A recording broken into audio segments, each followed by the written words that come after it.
the prank that Justin Bieber pulled on you? When did you know it was a prank? When did you know he was kidding? Because you were so cute on the phone. From the very beginning, because Leroy is known for doing this, and Justin, he has. There were a couple things. Justin has my number, so I thought to myself, why is Leroy handing me the phone? It's just I knew right away. I mean, he almost had me for a little bit because he's pretty convincing when he was like when he said that he didn't think it was funny, and I was like, oh no. And I knocked myself out of it. Is Justin always a prankster like that? In the very few times that in this case he was, but I kind of knew because of the company that he was with. I think the question is retaliation, Puth. Charlie, what are we going back with? You got to be clever. You got to slide it. It's got to be something when he's not expecting it. Oh, I don't have time for that. I gotta finish this album. Maybe we're gonna talk about all that. Maybe then we'll after I finish the record, then I'll figure out a prank or something. Maybe I'll egg his house. That goes way back. Love everything you've got going on. Let's start with your Super Bowl commercial. Why are you the perfect representative for Flaming Hot Cheetos? You tell me. You are looking at the perfect representative for Hot Flaming Cheetos. I think I kind of fit the role because they wanted to do something musical, and I'm very happy that they reached out to me, and it was a super big pleasure working with Megan. She's such a superstar and very inspiring artist to be around.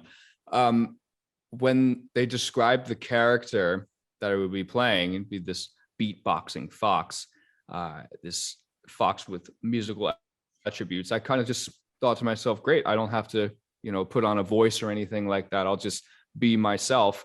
And when they brought it up that Push It was going to be the record that it was going to be the song that all the animals would be getting down to, as they say, as a result of eating these snacks that in my real life songwriting process, I'll eat some Cool Ranch Doritos to kind of get my songwriter brain going. It was a match made in heaven. It required no acting. They described it as an acting role, and I was just able to be myself. So they're a wonderful brand to work with, and it's just, I love doing musical things like this. Would you ever collab musically with Megan Thee Stallion?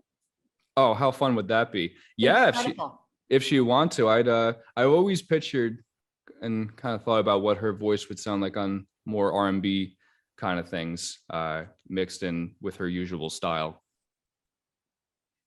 Super Bowl halftime show. Charlie, if you're going to pick one of the 5 to collab with, you can only pick one. I mean, Snoop, Dr. Dre, MJ Blige, Eminem, Kendrick Lamar, just one. Who would it be?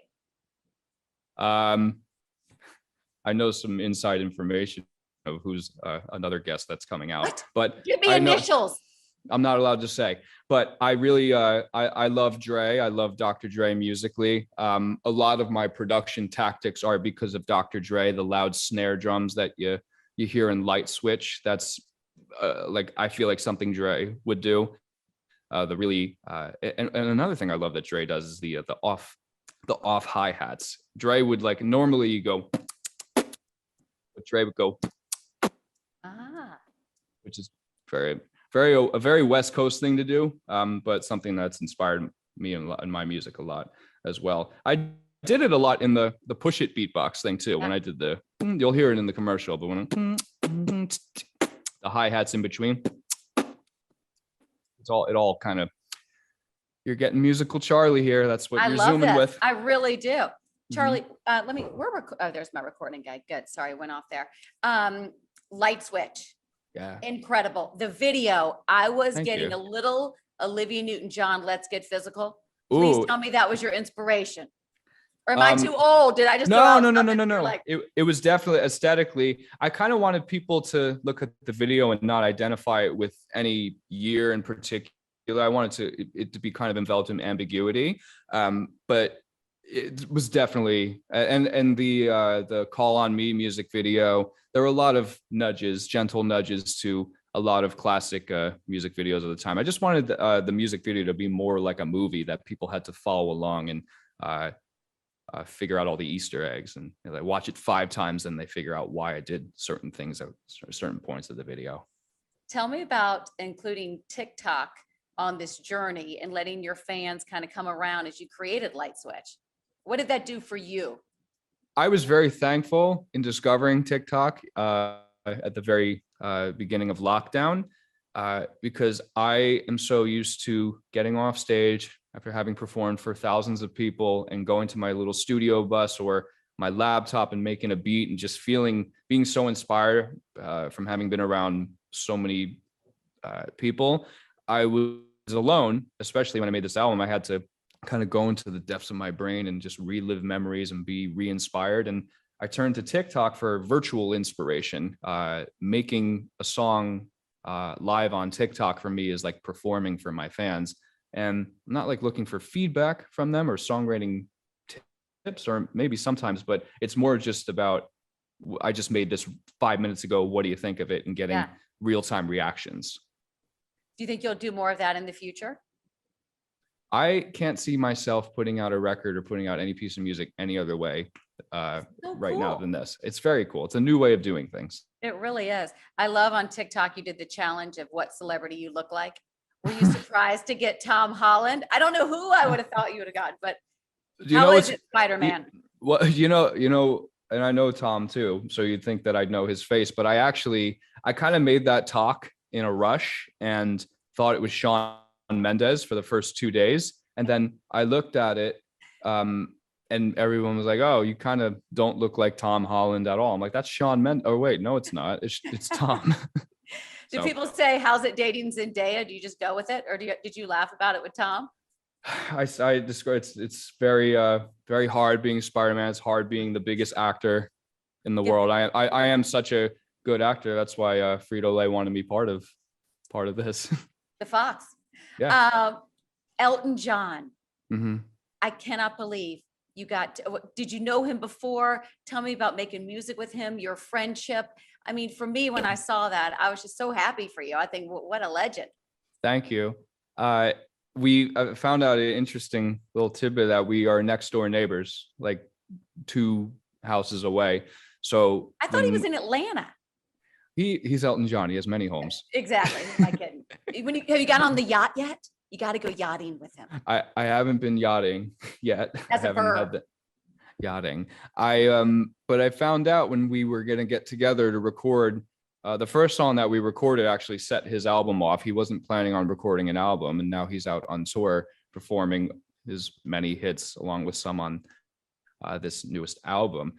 So it was a pleasure being part of the inception of that album. I never thought I would, inspire Elton John to make an album. It's very cool. But he's also brutally honest with me. He told me that my music that I put out in the past was not truly authentically me, which I agreed with. He was the first person to tell me that. And it kind of inspired me to, I'm going to be blunt, to just scrap the last album I was working on and make a better album, which I'm calling Charlie. And I think this is my best work yet. So he's contributed a lot to that. Wow, you inspired him with this and he inspired you, although I liked your past music. So explain to me more of what he was talking about, because isn't it all about the journey leading up to where you are now? It's when he wasn't talking about, he's talking about when I worked with too many people. He said the best music I make is when I make it myself with my close circle of people. Yeah. And there was a point in time where I was I think in 2019, I was just doing the most and going around 15 writers on a song. That's not how my music is supposed to be made. So go more internal, go to more who you are. Yeah, which is what I was doing in the beginning. So I'm just back to doing that. And it's Light Switch doing as well as it's doing right now. It's been my biggest debut of my career, with over in a week, we get 20 million streams on just one DSP alone. So very exciting. DSP is a streaming service for everybody that doesn't know that. I didn't know, but I just nodded like I did. Before they wrap me, the new album, the title Charlie, is that kind of because of what Elton John said? Do you write that this is you, this is who you are now and all authentically you? You said it perfectly. I'm calling it Charlie because Elton told me to be myself. And as cliche as that sounds, there was a time period where I wasn't. I was trying to be the cool guy, and I just realized that I was cool all along. All right. Well, can't wait to see everything you got going. Great chatting. Thank you. So good to talk to you again. You too. Bye, sweets.